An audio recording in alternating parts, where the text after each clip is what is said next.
Before we go any further, forget everything you've ever been told about Seth.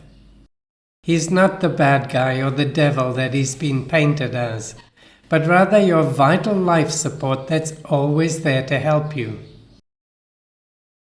Seth represents one of the most fascinating and essential cosmic laws in existence, and one that everyone should be aware of. Yet in today's world, very few people are interested. So how is it that the big bad villain turns out to be the best friend you never knew you had? Well, look at how the great sages portrayed him. He's a strange-looking creature with no easily recognizable features, and there's a good reason why. Because you're not meant to. You see, Seth personifies your innate consciousness, which operates in the inner unseen realms and works perfectly without any outside interference.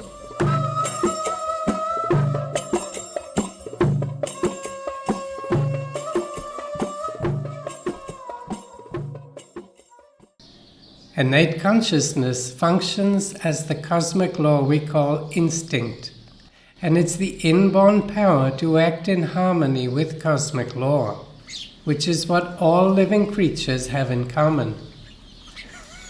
This vital form of consciousness not only enables them to survive, but indeed they could not survive without it.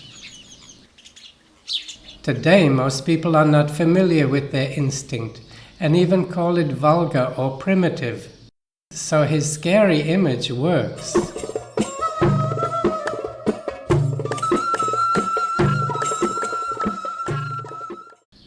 Innate consciousness provides you with a complete package for survival, and the word innate means something that you were born with. And even though you've never used some of its functions or faculties, they're still available whenever you may need them. Mind activity is something completely different, and its information has been added later through learning. It is not innate, and its slow speed cannot compare with Seth's immediate responses. For example, Seth is what helps you to cross a busy road without getting hit. He's what closes your eyelid before a bug or your finger flies into it. Plus, he's responsible for every single aspect of your physical and psychic bodies. As you can gather, innate consciousness is something big and very complicated. So to give a simple analogy, if you think of a computer, Seth would be its operating system. You cannot see it, but it's what makes everything work. Yet whereas computers are run by artificial intelligence, Seth runs a multidimensional conscious operation that, like a computer, is designed to run autonomously, and any outside interference with its programs will cause them to malfunction and create problems. He works freely with all the other netters. So by outside interference, I mean things that act outside of cosmic law. And I'll speak about that in a later video.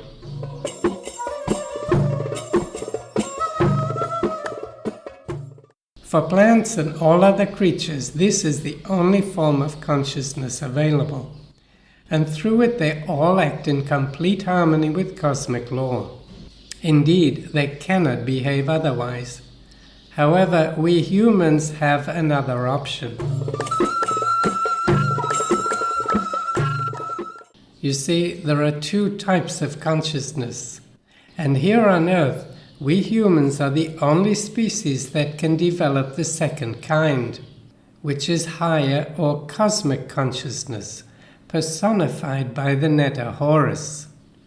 And to explain the difference between the two, the ancient sages created a brilliant allegory using the map of Egypt, which has two clearly distinct parts, the barren desert lands of the Sahara and a narrow fertile plain that flanks the Nile.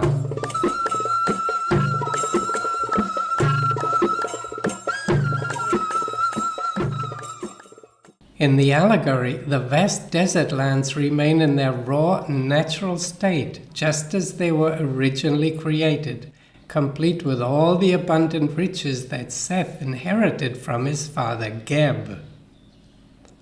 Probably there's not a barren desert where you live, but maybe there's a forest or mountain you know, because any large area that's been left completely intact makes a good analogy of innate consciousness, where everything runs perfectly according to the great master plan, and nothing needs to be added.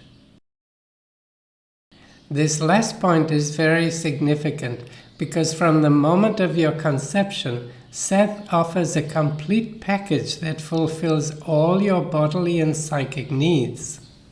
And in Egypt, his domain is the desert. Symbolically, its color is red, the vital color of blood, and the fiery heat of the Sahara.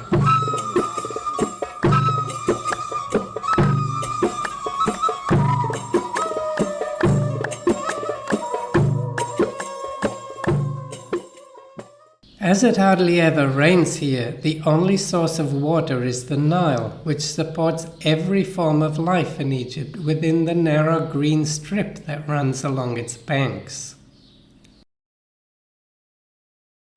On a biological level, every piece of this fertile land is cultivated by human intervention, which was Osiris' gift to humanity. But on the spiritual level, it was inherited by his son Horus, who nurtures culture through the sacred arts and sciences. These are the realms of higher consciousness, which filled his domain with the magnificent temples and artifacts of this great civilization.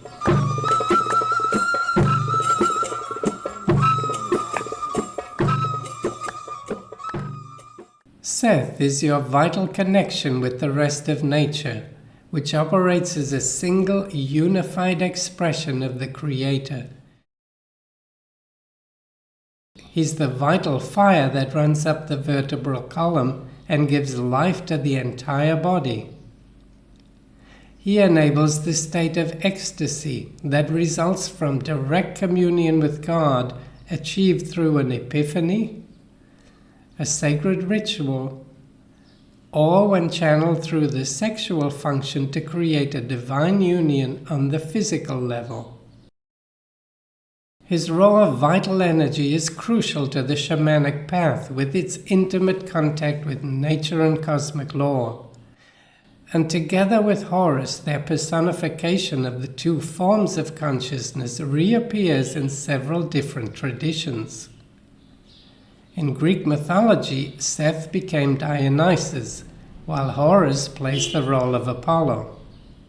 And in Christianity, he's John the Baptist, precursor and initiator of Jesus. Wouldn't it be a good idea to get onto good terms with Seth and tune into his frequency? Curiously, the indigenous tribes and cultures we now call uneducated or primitive work very much in harmony with him, but sadly their numbers are dwindling. It's time for all who can to return to cosmic law, to rediscover your innate consciousness and how utterly precious it is.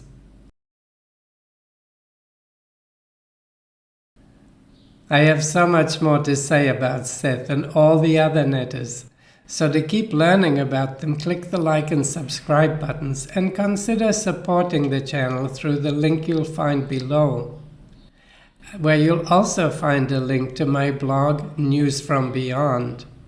And as ever, thanks for watching.